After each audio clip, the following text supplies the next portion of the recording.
Good morning. This is KELOLAND on the go with all you need to know with news and weather as you start your day. A Minnehaha County jury has found Max Bolden guilty of first-degree murder.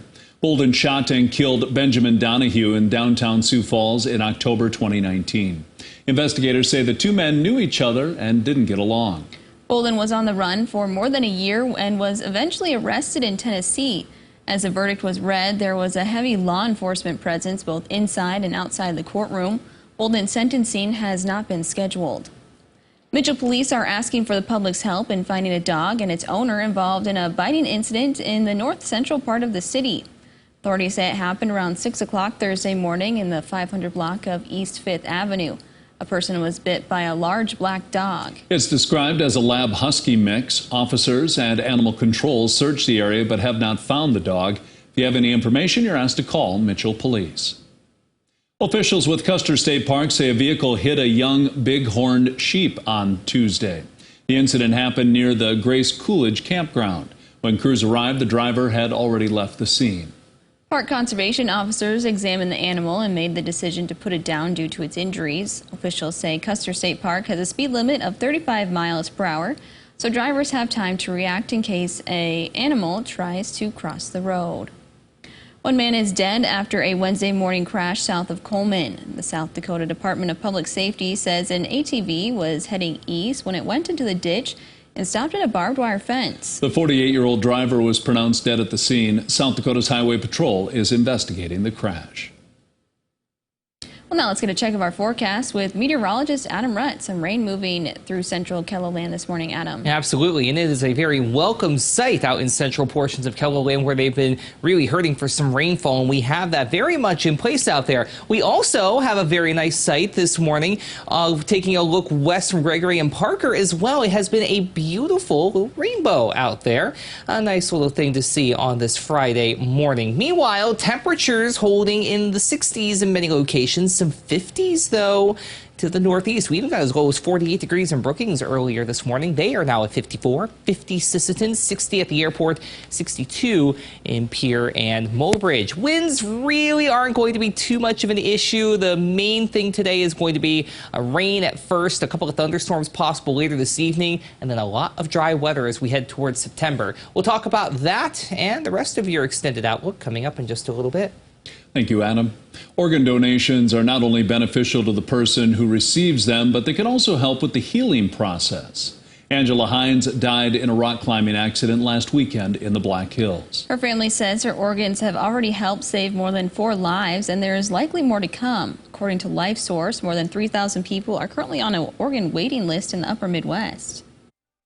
One person, by checking that box and saying yes to donation, can save over 75 lives through organ, eye, and tissue donation. That one simple yes can make such a big difference for many more in our community. You can become a donor at your local DMV or register online. We've included links under this story on KELOLAND.com. Building connections is important for those in the agriculture industry. Yesterday, Jeff Thompson welcomed a group of visitors from Southeast Asia to his operation to get a look at soybean production.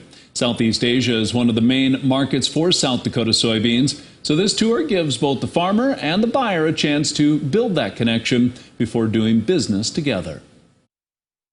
Just, getting to know them, they're always very friendly, they can speak English very well, and just getting to make those contacts and share the story. For many of the visitors, this was their first time seeing a soybean field in person. A popular breakfast spot in Sioux Falls is closing its doors until it hires more staff. In a Facebook post, All Day Cafe said being short-staffed is the new pandemic. The business says it is urgently hiring cooks. All Day Cafe also said it's thankful for customers and hopes to serve food again soon. The Sioux Falls Marathon is a grueling 26.2-mile race, and Sunday is game day. Thousands of people will hit the pavement to participate in the full marathon, half marathon, 10K, and 5K. Portion of every race entry purchased will support Children's Miracle Network. Don and Max Welker will run the 5K to say thank you. Max was born at 25 weeks at 1 pound 13 ounces and spent 127 days in the NICU. Maybe there's somebody else that's also going through something similar, and hopefully they can get inspiration from stories like Max, because there was families that we looked to when we were going through it that also helped us get through, the tough times when he was in the hospital.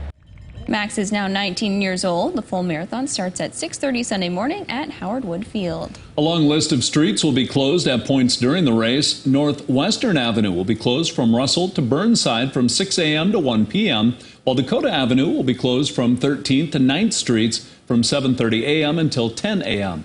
For a complete list of street closures due to the marathon, go to this story at KELOLAND.com.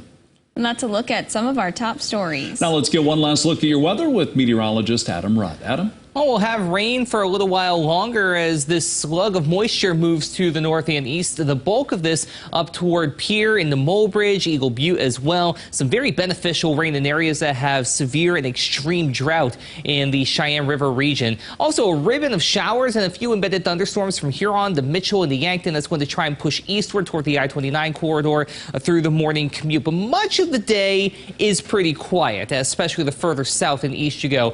North and east, however, we'll have that rain moving into the Aberdeen area, Mulbridge, Eureka, as we head toward your lunch hour and even a little bit beyond. Then later this evening, we'll have a marginal risk for severe weather in place out toward Rapid City and Spearfish, with a little bit of redevelopment expected. Wind and hail, the main concerns with any storm that is able to get its act together. Through Futurecast, we can see those showers and thunderstorms develop and then move up toward Mulbridge overnight.